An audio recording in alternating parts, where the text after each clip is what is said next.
नमस्कार मैत्रिणींनो, करायला अतिशय सोपा असा उपवासाचा साबुदाणा वडा आज आपण करणार आहोत। यासाठी मी 2 कप साबुदाणा घेतला आहे आणि साबुदाणा भाजून नंतर तो भिजत टाकलेला आहे। तुम्ही पाहू शकता साबुदाणा फारच छान भिजलेला आहे। साबुदाणा भाजून घेतल्यामुळे त्याचा त्रास देखील होत नाही। चला तर साबुदाणा वडा करण्याची कृती करायला सुरुवात करूया।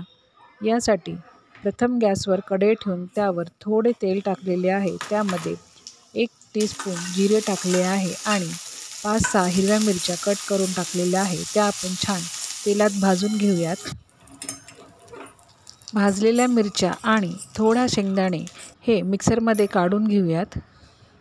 मिरच्या तेलात भाजल्यामुळे त्याची पोटामध्ये आग होत नाही। वाटलेला सगळा मसाला आपण साबुदाण्यामध्ये मिक्स करून घेऊया। नंतर एखाद मिरचीचे बारीक तुकडे त्यामध्ये टाकूयात। बारीक चिरलेली कोथिंबीर देखील टाकून घेऊयात। वड्यांसाठी जे बटाटे उकडून घेतले आहे ते प्रथम किसणीने किसून घेऊयात। नंतर ते साबुदाण्यामध्ये एकत्र करूयात, म्हणजे ते छान मस्त एकजीव होतील।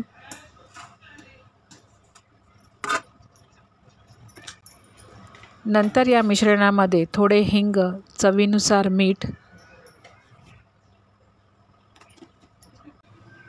बारीक केलेला दाण्याचा कूट हे सगळे घालून छान मिक्स करून घेऊयात।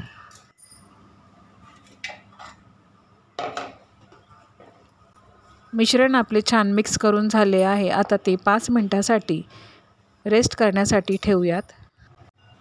5 मिनिटांनंतर बघा, आता मिश्रण छान मुरलंय। आता त्याचे आपण छान छोटे छोटे गोळे तयार करून घेऊयात।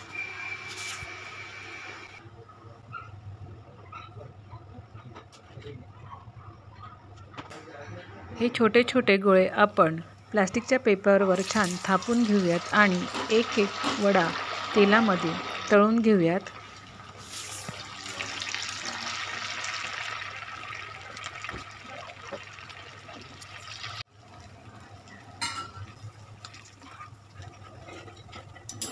तुम्ही पाहू शकतात वडे आपले छान तळले गेले आहेत आणि छान फुगले देखील आहेत। असेच करून आपण सगळे वडे तळून घेऊयात।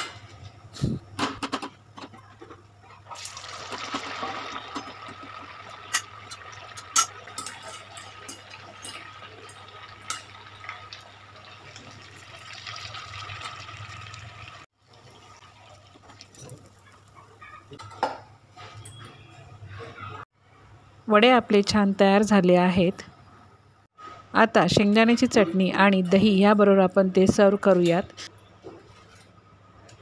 अतिशय सोपी अशी रेसिपी आहे, तुम्हाला करायला देखील आवडेल। नक्की करून पहा।